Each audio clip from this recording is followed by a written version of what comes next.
చపాతీలోకి ఏ కర్రీ అయితే మీరు ఇష్టంగా తింటారో కామెంట్ బాక్స్‌లో కామెంట్ చేసేయండి. సో, చపాతీ అంటే నాకు చాలా ఇష్టం అన్నవాళ్ళు వీడియోకి లైక్ చేసి ఛానల్‌ని సబ్స్క్రైబ్ చేసుకోండి.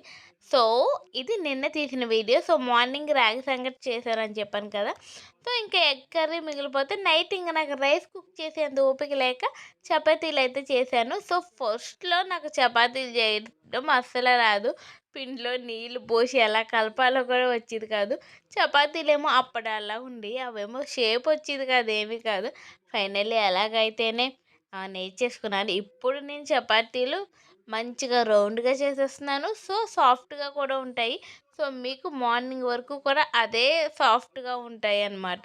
అంత మంచిగా చపాతీలు చేసేస్తున్నాను. ఇంకా మార్నింగ్ ఎగ్ కర్రీ మిగిలిపోతే చపాతీలు చేసుకుని ఇంకా ఆనియన్, లెమన్‌తో అయితే నేను నా డిన్నర్ కంప్లీట్ చేసేసాను. మరి మీ డిన్నర్ ఏంటో కామెంట్ బాక్స్‌లో కామెంట్ చేసేయండి. బాయ్.